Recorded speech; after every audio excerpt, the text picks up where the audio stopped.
So that's why we had to postpone this press conference. So first off, I just want to start off by saying thank you for coming out tonight.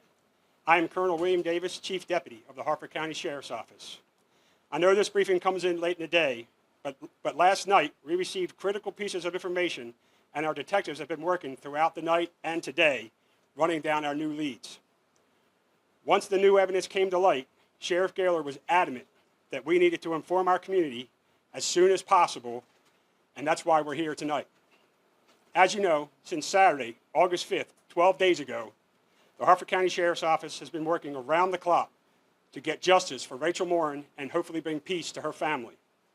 Since that first day, over 300 community tips have flooded our inboxes and emails. Her death has grabbed local, state, national, and international headlines, everyone with the same goal: find the killer and bring justice to Rachel. DNA evidence is part of nearly every modern-day investigation, and in Rachel's case, DNA evidence was collected by our Forensic Services Unit. That DNA was analyzed by the Maryland State Police, and it was ran through the National CODIS system. This DNA evidence has come back as a match, tied to a home invasion and an assault of a young girl in Los Angeles this past March. Unfortunately, that suspect has not been positively identified, but he did leave behind his DNA. Based on the DNA evidence, we consider the individual in the video we obtained from the Los Angeles Police Department and that we are about to show you on our TV screens to be the person that murdered Rachel Morin on August 5th. So we're now going to show the video.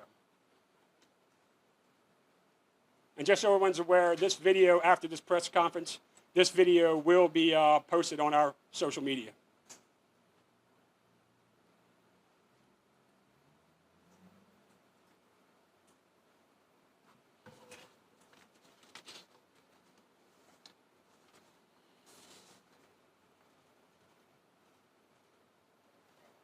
All right, you want to play it one more time?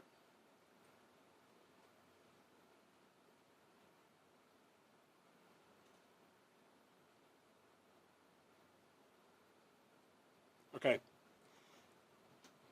When you're ready, we're going to post it on our social media. Based on our analysis of this video and witness observations, we believe the suspect to be approximately 5'9", 160 pounds, and of Hispanic descent. If you have any information about this suspect, we are asking you to please call our detectives at our tip line. And the tip line number is 410-836-7788. And we've also established a dedicated tip email address, and that email address is rmtips@harfordsheriff.org. Again, that's RM, as in Rachel Morin, tips @harfordsheriff.org. We want to make it clear that we believe the suspect acted alone, and he doesn't represent the entire Hispanic community of Harford County, who we are now partnering with to identify this suspect. I know I can speak for the sheriff when I say we are immensely proud of this community. Our community will not be defined by this tragedy. Our community is one that will work together to get the job done and bring this suspect to justice. In the meantime, in the light of this new evidence, I urge our citizens to use caution while walking on our trails and throughout our community. Be alert, walk with a friend, don't allow yourself to be distracted by your cell phone or headphones. And finally, if you see something that makes you feel uncomfortable or that you think is suspicious, act on those instincts and call 911. And lastly, we will continue our increased presence on the Mile and Pod Trail. And now I'll open it up to questions. Colonel, do you have any other details on what happened in Los Angeles, exactly where, or anything about what this person did there? So when it comes to the details about Los Angeles, that's the information that the Los Angeles Police Department has, and we're just going to refer people to the Los Angeles Police Department to get those details. Only thing I can tell you is an attack on a young girl. Any word about a possible motive? Like, was Rachel missing any money or anything like that? So we are not going to talk about the crime scene at this time because, as I've said in previous interviews, we don't want to talk about the crime scene or what happened at the crime scene because once we catch this person, we want to make sure we got the right person, and the only people that know what happened at that crime scene when we catch the person is us and that suspect. So we're not giving any details about that. Oh, I'm sorry. Oh, you're fine. Again, how did you come across, what led you to this particular suspect, this person? So we collected DNA from our crime scene. The Maryland State Police analyzed that DNA for us, ran it through the National CODIS system, and that came back as a match to the crime that occurred in Los Angeles, where they had recovered DNA from this person that you saw in the video. The video that we watched, tell us about it. I mean, what Los Angeles Police released it to you, but what is it? Is it at his home? Is it at the scene of a crime? That is at a home, and that is the suspect leaving the scene of the crime there. And that was a home invasion and assault. Correct. Of a little girl? Is that what you said? A young girl. So I'm going to leave it at a young girl. I don't want to talk about the family there, but it was a young girl in the house that got assaulted. What does this do to the case, Colonel? You have an image now of the person you think is believed to be Correct. responsible for this. What does that do for the case? Well, I think now it kind of leads us down the path that we believe this was a person that Rachel probably didn't know. Maybe you could say potentially a random act of violence. And we're hoping that the community now can watch that video, and we also got still pictures that we're going to be putting out, and that somebody can identify him. Have you think narrowed this it was down totally- to a certain area? Do you think he could still be like somewhere on the montage? We don't have any clue where he could be. We don't even know if he's still in Harford County or in the state of Maryland, because obviously in March he was in California, and then here in August he was here in Maryland. So we don't know if he's still here or not. Do you have any evidence that he was targeting people along that trail, or do you believe this was, completely random? I'd only be speculating. We do not know. Do you think he may be armed, any weapons or anything like that? Again, speculation. You describe him, Colonel, as 5'9", 160, Hispanic male. Do we have an approximate age? Or? Oh, yeah, we believe he's in his low to mid-20s. Do you have a date for when the Los Angeles information happened? I'm just going to put out that it was in March. The Los Angeles Police Department knows that we're doing this press conference, so if you called them, they would probably be able to give you that information. How rare is this to have a DNA hit from the other side of the country, and can you talk about that whole process and how that worked? This is the first time I've seen a hit in a case that I've been involved in that was that far away for a DNA hit. So I wouldn't say that it's unheard of, but certainly unusual. For the record, you don't have his name? No, that's what we're looking for. Like where he lived or anything like that? Is he from L.A. or? We don't know. We know nothing more about him other than he was in L.A. and committed that crime in March, and he was here in August and is the murderer, we believe to be the murderer of Rachel Morin. To follow up on that question, you identified him through DNA evidence through this database. So there's no name associated with that? No. There's no name associated because it's just evidence from a crime that was submitted.